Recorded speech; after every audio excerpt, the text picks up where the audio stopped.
ഇതിനെ പ്രതികരിക്കാൻ അല്ലെങ്കിൽ അനുകൂലമായി നിലപാടെടുക്കേണ്ടത് അങ്ങനെ എടുക്കാനും ഒക്കെ എന്ത് വേണം? സംഘം ചേരാനുള്ള വേണം. മറ്റത് നേതൃശേഷി എന്ന് പറഞ്ഞു കഴിയുമ്പോൾ ഇരിക്കുന്നത് നേതൃശേഷിയിലാണ്. സ്കൂളിൽ പഠിക്കുമ്പോൾ ഇതേപോലെ അങ്ങനെ കൂടിച്ചേർന്ന് സംഘബോധത്തോടു കൂടി നമ്മുടെ കുട്ടികളുടെ അവകാശങ്ങളും കുട്ടികളുടെ ചുമതലകളും ഒക്കെ പങ്കുവെക്കാൻ നമുക്ക് കഴിയണം. ഇപ്പോ ഏറ്റവും കൂടുതൽ കുട്ടികൾ വിദ്യാഭ്യാസ സ്ഥാപനങ്ങളിൽ നേരിടുന്ന ഭരണഘടനാ വ്യവസ്ഥിതി അവരെ പഠിപ്പിച്ചു. ഭരണഘടനാ വ്യവസ്ഥിതി പഠിപ്പിച്ചപ്പോഴാണ് ഇവിടുത്തെ ജഡ്ജ്മെന്റ് എന്നുള്ളത്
പരിചയപ്പെട്ടതിന് മറന്നു പോകാൻ പാടില്ല.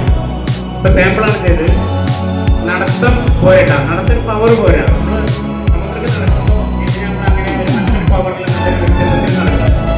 ഞാൻ നേരത്തെ ചെയ്ത ട്രയലാണ്. ഒന്നും കൂടി ഫൈനൽ നമ്പർ 1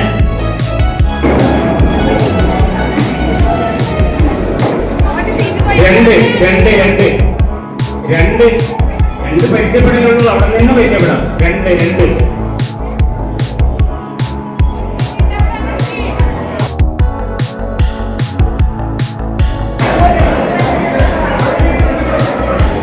1 2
താനിനം താനിനം താനിനം താനിനം താനിനം താനിനം താനിനാരോ താനിനം താനിനം താനിനം താനിനം താനിനം താനിനം താനിനാരോ താനിനം താനിനം താനിനം താനിനം താനിനം താനിനം താനിനാരോ. ഞാൻ നട്ടു നീ നട്ടു ഒന്നേരെ കണ്ടെത്തി ഒന്നേരെ വട്ടി പാവയ്ക്കാം. ഞാൻ നട്ടു ഞാൻ നട്ടു നീ നട്ടു രണ്ടേരെ കണ്ടെത്തി രണ്ടേരെ താനിനം താനിനം താനോ താനിനം താനിനം താനിനാനോ. ഞാൻ നട്ടു നീ നട്ടു മൂന്നേരെ കണ്ടെത്തി മൂന്നേരെ വട്ടി തക്കാളി. ഞാൻ നട്ടു നീ നട്ടു മൂന്നേരെ കണ്ടെത്തി മൂന്നേരെ വട്ടി തക്കാളി. അഞ്ചേരെ കണ്ടെത്തി അഞ്ചേരെ വട്ടി കൈപ്പയ്ക്കാം. ഞാൻ നട്ടു നീ നട്ടു അഞ്ചേരെ കണ്ടെത്തി അഞ്ചേരെ വട്ടി കൈപ്പയ്ക്കാം.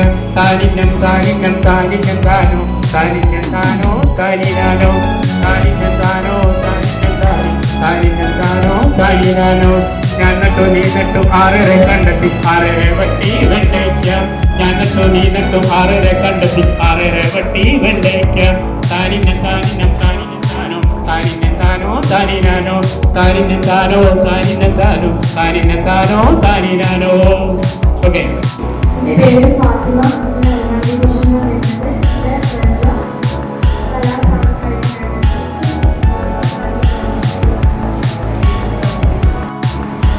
ശാസ്ത്ര മേഖലയുമായി ബന്ധപ്പെട്ട ഒരു വായു മാസത്തിന്റെ എക്സ്പെരിമെന്റ് ആണ് ഞാൻ ചെയ്യുന്നത്. ആദ്യം നമ്മൾ ഈ ദ്വാരത്തിന്റെ താഴെ അതിനുശേഷം മുകളിലുള്ള പാത്രത്തിലേക്ക് ജലം ഒഴിക്കുന്നു. അപ്പോൾ ജലം അതുമായി ഘടിപ്പിച്ചിട്ടുള്ള സ്ട്രോ വഴി താഴെയുള്ള കുപ്പി. ആ കുപ്പിയിൽ ജലം ഇല്ലെങ്കിൽ വായു ഉണ്ട്.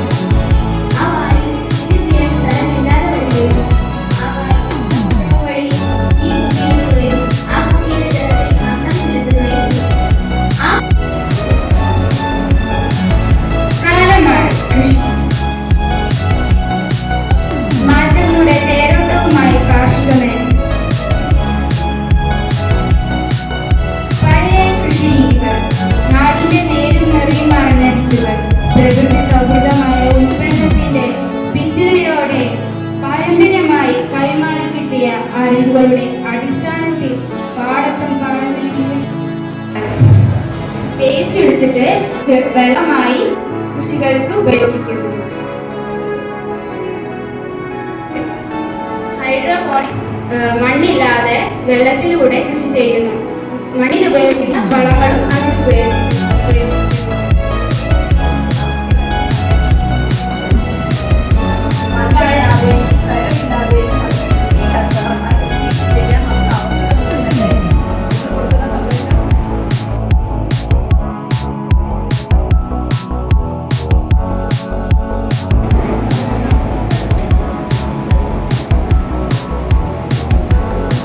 നമസ്കാരം. ഇന്ന് നമ്മളെല്ലാവരും ഇവിടെ കൂടിയിരിക്കുന്നു ബാലസഭാ പ്രവർത്തനത്തിന്റെ ഭാഗമായിട്ടാണ്.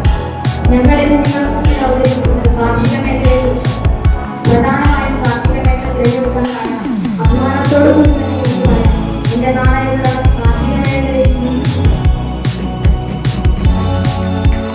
മനുഷ്യൻ ഒരിടത്ത് സ്ഥിരമായി താമസിക്കാൻ തുടങ്ങിയത് കൃഷി ആരംഭിച്ചോടും നമ്മുടെ ജീവിതത്തിന് ആവശ്യമായതെല്ലാം നാം നിറവേറ്റിയെടുത്ത കൃഷിയിലൂടെ കൃഷി നമുക്ക് ഉപജീവനമാർഗം മാത്രമല്ല സംസ്കാരമായിരുന്നു. നമ്മുടെ പ്രധാന ആഘോഷങ്ങളും നാടൻ കലാരൂപങ്ങളും കൃഷിയുമായി ബന്ധപ്പെട്ടതാണ്.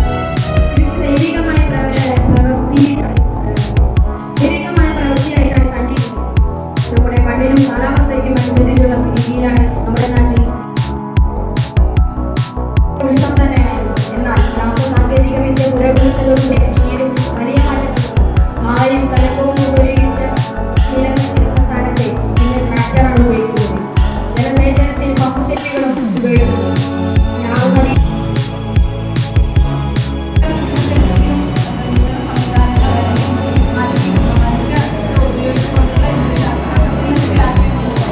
കുട്ടി കർഷകരെ കൂടുതൽ കൃഷിയിലേക്ക് ആവശ്യം.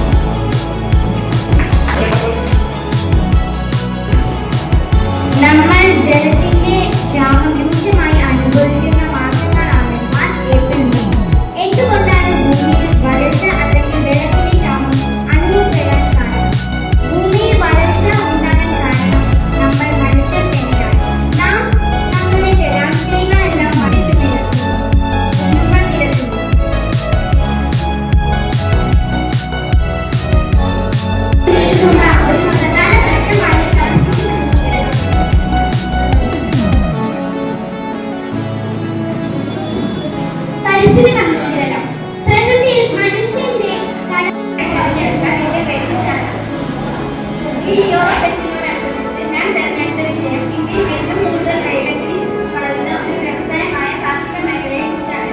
ഇന്ന് പിന്തുടരുന്ന നമുക്ക് മുമ്പിൽ മറ്റു മാർഗമില്ല.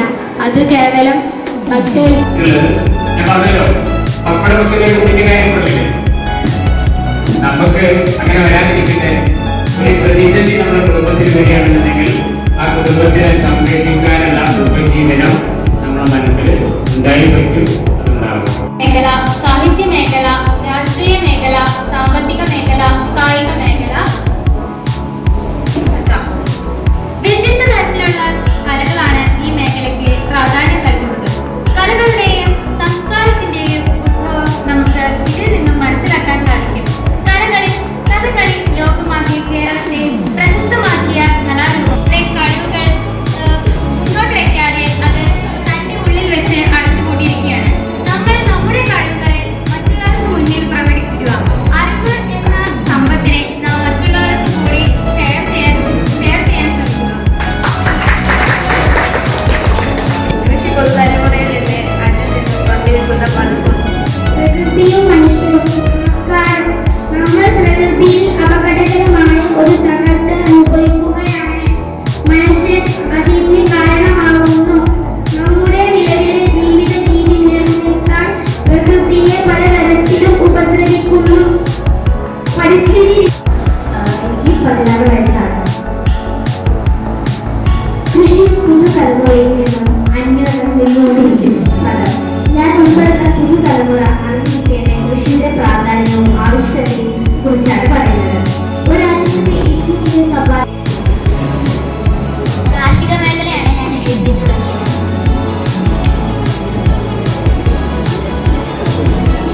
ആമുഖം. മനുഷ്യന്റെ ജീവന്റെ അടിസ്ഥാന ഘടകമാണ് ആഹാരം. ഇത് വിളയിക്കാൻ കർഷകർ ഉണ്ടാക്കണം.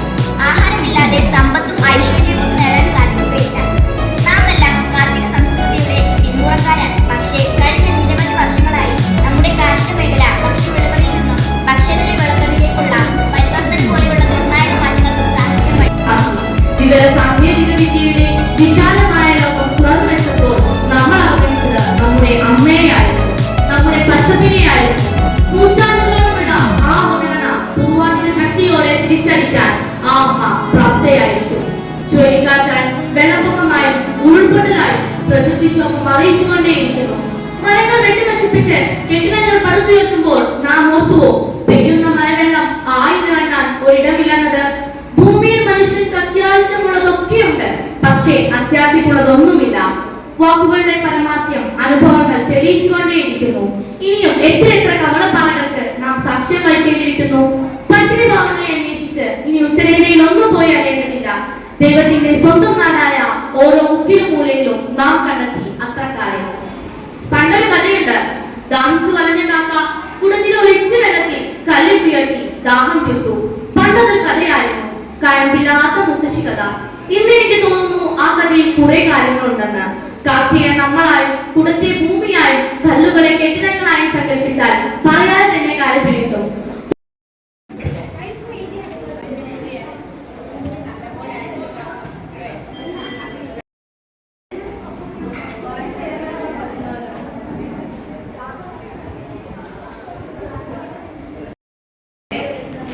മറ്റ് കുടുംബശ്രീ CDS അംഗങ്ങളെ, എൻ്റെ പിഞ്ചാമര മക്കളെ, ബഹുമാനപ്പെട്ട നമ്മുടെ വാർഡ് കൗൺസിലർ സുമിറാണി, CDS ചെയർപേഴ്സൺ,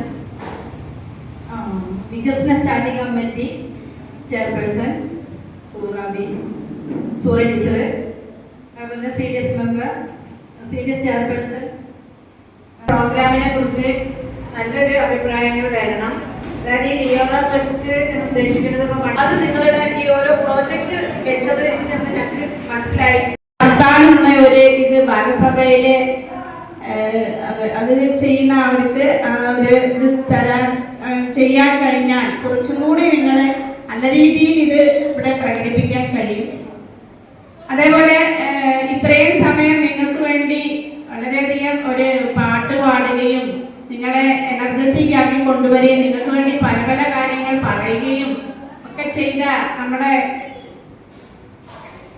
മണിയേട്ടന് ഒരു പ്രത്യേക അഭിനന്ദനം ഞാൻ അറിയിക്കുകയാണ്.